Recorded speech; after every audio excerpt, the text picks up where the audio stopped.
नमस्कार और the deep dive में आपका स्वागत है। आज हम इतिहास की एक ऐसी कहानी में उतर रहे हैं जो जो जितनी छोटी है उतनी ही दमदार।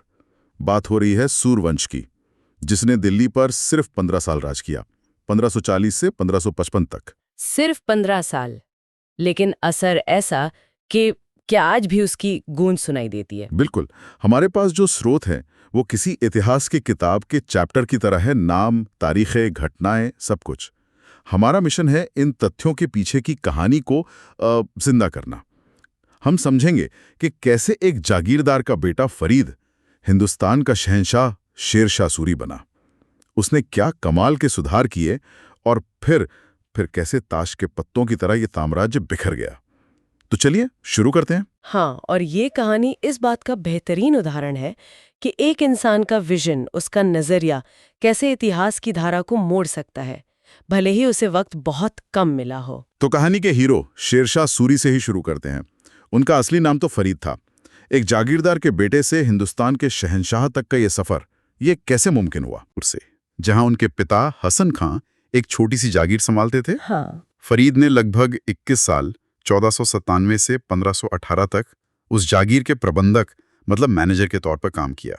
21 साल, मतलब एक जागीर को संभालना। क्या हम कह सकते हैं कि यही वो इंटर्नशिप थी जिसने फरीद को भविष्य के शहंशाह शेरशाह के लिए तैयार किया? इंटर्नशिप से भी कहीं ज्यादा। हाँ। यहां उन्होंने सिर्फ टैक्स वसूलना नहीं सीखा, बल्कि ये समझा कि किसान क्या चाहता है, एक सैनिक की क्या जरूरतें हैं और जमीनी हकीकत क्या है। तो जब वो दिल्ली पहुंचे तो वो कोई हवाई शहंशाह नहीं थे। उन्हें पता था कि सिस्टम कहां से कमजोर है और उसे ठीक कैसे करना है। सही है, अनुभव जमीन से ही आता है। इसके बाद वो दक्षिणी बिहार के सूबेदार बहार खान लोहानी के पास चले गए और यहीं कुछ ऐसा हुआ जिसने उनकी पहचान ही बदल दी। और यहीं फरीद को शेर खां की उपाधि मिली। अच्छा। और ये सिर्फ एक बहादुरी का इनाम नहीं था, ये उनकी नई, ज्यादा ताकतवर पहचान थी। अब वो सिर्फ फरीद नहीं, बल्कि शेर खां थे।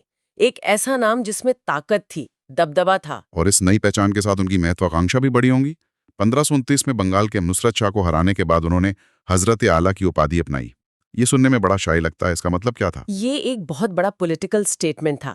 हजरत आला का मतलब सिर्फ महान नहीं था, ये सुल्तान से एक कदम नीचे, लेकिन बाकी सभी सरदारों से ऊपर की हैसियत थी। अच्छा। इसके जरिए वो कह रहे थे कि मैं अब सिर्फ बिहार का गवर्नर नहीं, बल्कि उत्तर भारत में सत्ता का एक नया केंद्र हूँ। ये दिल्ली के सुल्तान को एक तरह से खुली चुनौती थी। समझ गया। इसके बाद तो उन्होंने पीछे मुड़कर नहीं देखा। 1530 में चुनार का किला जीता, वो भी लाड मलिका से शादी करके। ये तो पूरी तरह से एक रणनीतिक चाल थी। बिल्कुल, उस दौर में ताकतवर विधवाओं से शादी करके उनकी संपत्ति और किलों पर हक जताना एक आम राजनीतिक रणनीति थी। और चुनार का किला तो वैसे भी बहुत जरूरी था। हाँ, वो पूर्वी भारत के रास्ते पर एक गेटवे की तरह था। उस पर कब्जा मतलब पूरे इलाके पर दबदबा। और फिर आए वो दो बड़े युद्ध जिन्होंने हिंदुस्तान का नक्शा ही बदल दिया। पहला 1539 का चौसा का युद्ध। इसमें उन्होंने मुगल बादशाह हुमायूं को हराया। ये कोई छोटी मोटी झड़प नहीं थी, ये एक जबरदस्त जीत थी। शेर खां ने हुमायूं की सेना को गंगा नदी में धकेल दिया, हजारों सैनिक मारे गए। इस एक जीत ने शेर खां को रातों रात हिंदुस्तान का सबसे ताकतवर आदमी बना दिया। और फिर ठीक एक साल बाद 1540 में कन्नौज का युद्ध। इस एक लड़ाई ने तो सब कुछ तय कर दिया। हाँ, कन्नौज या बिलग्राम का युद्ध। इसके बाद हुमायूं के पास भारत छोड़कर भागने के अलावा कोई रास्ता नहीं बचा। मतलब रातों रात तख्ता पलट हो गया। मुगल सल्तनत का बादशाह देश छोड़कर भाग रहा था और एक जागीरदार का बेटा दिल्ली के तख्त पर शहंशाह शेर शाह सूरी बनकर बैठ रहा था। इतिहास में ऐसे मौके बहुत कम आते हैं। तो बादशाह बनने के बाद क्या वो आराम से बैठे? ऐसा तो नहीं लगता। उनकी विजयों की लिस्ट तो चलती ही रही, बंगाल, मालवा, रायसीन। वो रुकने वालों में से नहीं थे। उन्हें पता था कि सल्तनत को बनाए रखने के लिए उसे मजबूत करना होगा। बंगाल में विद्रोह हो रहा था, तो उन्होंने वहां जाकर एक नया प्रशासनिक मॉडल लागू किया। कैसा मॉडल? पूरे सूबे को छोटे छोटे जिलों में बांट दिया ताकि कोई एक गवर्नर बहुत ज्यादा ताकतवर ना हो जाए। लेकिन रायसीन की जीत पर एक गहरा दाग भी लगा। इसे शेरशाह की स्मृति पर सबसे गहरा धब्बा क्यों कहा गया है? ये उनकी कहानी का एक स्याह पहलू है। कहा जाता है कि उन्होंने रायसीन के राजपूत शासक पूरनमल को सुरक्षित बाहर निकलने का वचन दिया था। लेकिन जब पूरनमल और उनका परिवार किले से बाहर निकले तो उनकी सेना पर हमला कर दिया गया। ये धोखा और वचन तोड़ने का आरोप उनकी छवि पर हमेशा के लिए एक दाग बन गया। ये दिखाता है कि वो अपने लक्ष्य के लिए किसी भी हद तक जा सकते थे। और फिर 1544 में मारवाड़ का वो मशहूर गिरी सुमेल का युद्ध, यहीं उन्होंने वो बात कही थी, एक मुट्ठी बाजरे के लिए मैं हिंदुस्तान की बादशाहत खो देता। ये सुनने में ही कितना नाटकीय लगता है। और ये उस लड़ाई की हकीकत थी। मारवाड़ के शासक मालदेव के सेनापति जैता और कुंपा इतनी बहादुरी से लड़े कि शेरशाह की सेना लगभग हार चुकी थी। शेरशाह को एक चाल चलनी पड़ी। उन्होंने मालदेव तक झूठी खबर पहुंचवाई कि उनके सेनापति उनसे गद्दारी कर रहे हैं। मालदेव पीछे हट गए, लेकिन जैता और कुंपा अपनी इज्जत के लिए लड़ते रहे और मारे गए। तो जीत तो शेरशाह की हुई।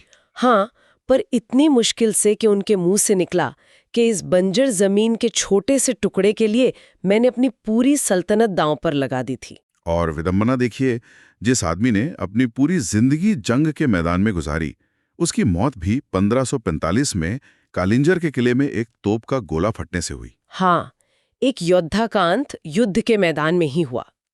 लेकिन आज हम शेरशाह को सिर्फ चौसा या कन्नौज के विजेता के तौर पर याद नहीं करते। सही बात है। उनकी असली पहचान तो उस सिस्टम में है जो वो पीछे छोड़ गए।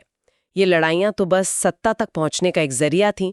असली काम तो उन्होंने उसके बाद शुरू किया। चलिए, तो अब उनके इसी असली काम यानी प्रशासनिक सुधारों पर आते हैं। ये वाकई हैरान करने वाले हैं। सबसे पहले बात करते हैं भू राजस्व की, मतलब जमीन के टैक्स सिस्टम की। उन्होंने जो किया वो उस जमाने के लिए एक क्रांति थी। उन्होंने पूरे साम्राज्य की जमीन को नपवाया और उसकी उपज के हिसाब से टैक्स तय किया, जो आमतौर पर पैदावार का 1/3 होता था। इससे पहले अंदाजे पर टैक्स लगता था, जिससे भ्रष्टाचार बहुत होता था। और ये पट्टा और कबूलियत की प्रथा, ये क्या था? सोचिए, उस जमाने में पट्टा और कबूलियत लाना कितना क्रांतिकारी रहा होगा।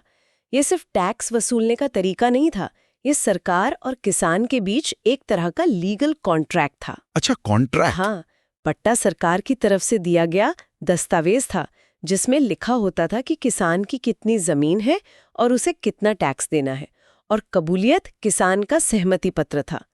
ये किसान को जमींदार के शोषण से बचाता था और सरकार को एक निश्चित आमदनी की गारंटी देता था। ये तो कमाल है।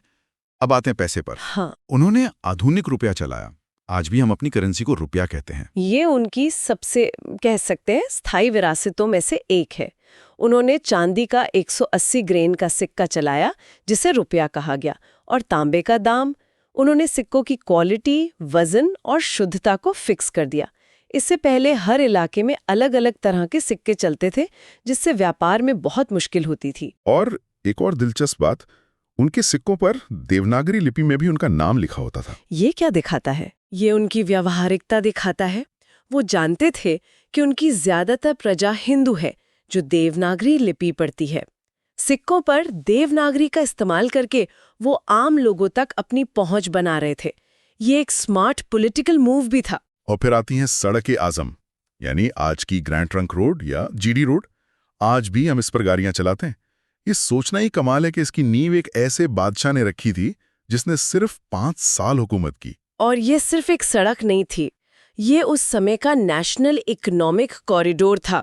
उन्होंने बंगाल से लेकर पेशावर तक इसे बनवाया। हर कुछ किलोमीटर पर सराय, मतलब मोटेल, जहां व्यापारी और यात्री रुक सकें। पानी के लिए कुएं, सुरक्षा के लिए चौकियां। पूरा एक इकोसिस्टम। बिल्कुल, ये पूरा एक इकोसिस्टम था जो कह रहा था, आइए मेरे साम्राज्य में व्यापार कीजिए, आप सुरक्षित हैं।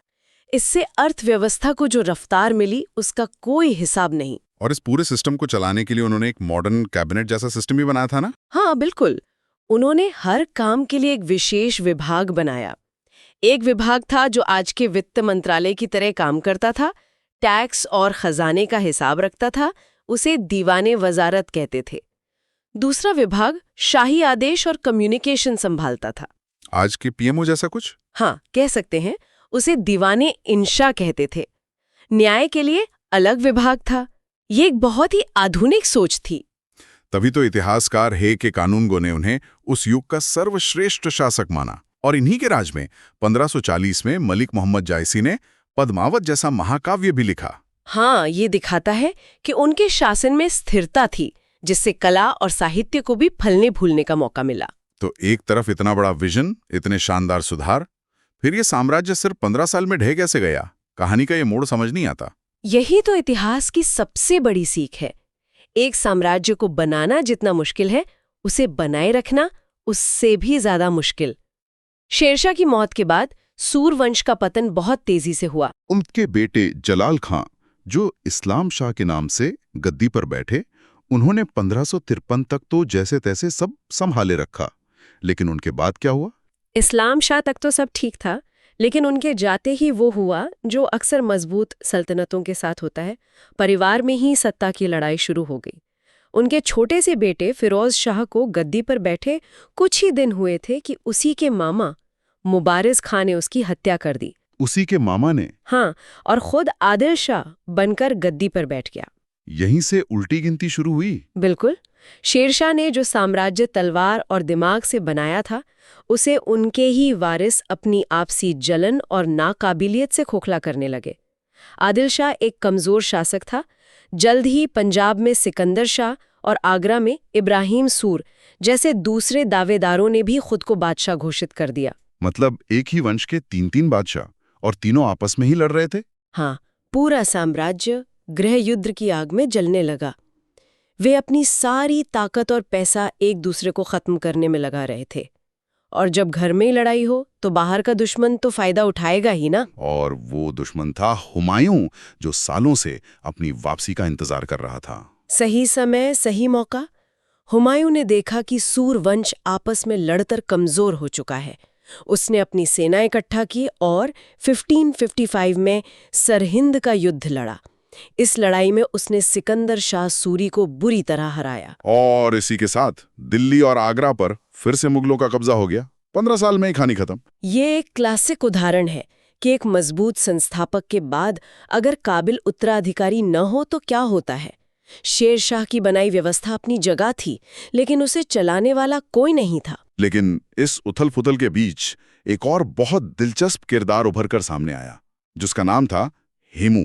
हेमू की कहानी तो अपने आप में एक मिसाल है। वो आदिल शाह का प्रधानमंत्री और मुख्य सेनापति था। जब सारे सूर शहजादे आपस में लड़ रहे थे, तब हेमू ही था जो आदिल शाह के लिए जंगें जीत रहा था। अच्छा। वो एक असाधारण सैन्य प्रतिभा का धनी था।